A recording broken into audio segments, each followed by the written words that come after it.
UP की राजधानी लखनऊ के पास सीतापुर शहर में स्थित नैमिषारण्य एक पवित्र तीर्थ स्थल है, जहां पर महापुराण लिखे गए थे और पहली बार सत्यनारायण की कथा की गई थी। इस धाम का वर्णन पुराणों में भी पाया जाता है। इसीलिए नैमिषारण्य की यात्रा के बिना चार धाम की यात्रा भी अधूरी मानी जाती है। इस स्थान को नैमिषारण्य, नैमिष या नीमसार के नाम से भी जाना जाता है। चलिए बताते हैं आपको इस पवित्र स्थल के इतिहास के बारे में। कहा जाता है कि नैमिषारण्य वो स्थान है जहां पर ऋषि दधीचि ने लोक कल्याण के लिए अपने वैरी देवराज इंद्र को अपनी अस्थियां दान की थीं।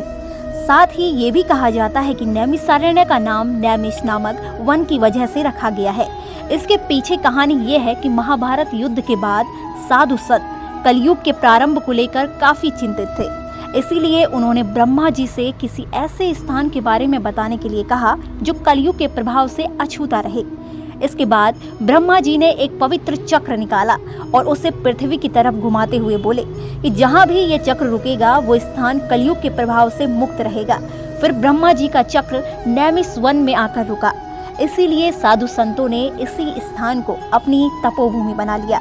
कहा यह भी जाता है कि ब्रह्मा जी ने खुद भी इस स्थान को ध्यान योग के लिए सबसे उत्तम बताया था, जिसके बाद प्राचीन काल में करीब 88,000 ऋषि मुनियों ने इस स्थान पर तप किया था।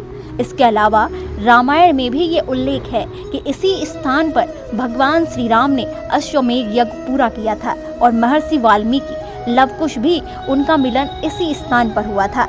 इसके अलावा महाभारत काल में युधिष्ठिर और अर्जुन भी इसी जगह आए थे। इस स्थान के मुख्य आकर्षण की बात करें तो इसमें चक्र तीर्थ, भेतेश्वर नाथ मंदिर, व्यास गद्दी, हवन कुंड, ललिता देवी मंदिर, पंचप्रयाग, शेष मंदिर, शेमकाया मंदिर, हनुमानगढ़ी, शिवाला भैरव जी मंदिर, पंच पांडव मंदिर, पंच पुराण मंदिर, माँ आनंदमयी आश्रम, नारदानंद सरस्वती आश्रम, देवपुरी मंदिर, रामानुज कोट, अहोबिल मठ और परमहंस गौड़ीय मठ आदि के नाम शामिल है। यह पवित्र स्थान न केवल हमारे इतिहास और संस्कृति का प्रतीक है, बल्कि यह हमें आस्था, शांति और आध्यात्म का संदेश भी देता है। आइए हम सभी इस स्थान के महत्व को समझें और अपनी परंपराओं एवं मूल्यों को आगे बढ़ाने का प्रयास करें। भगवान की कृपा से हम सभी के जीवन में सुख, शांति और समृद्धि बनी रहे।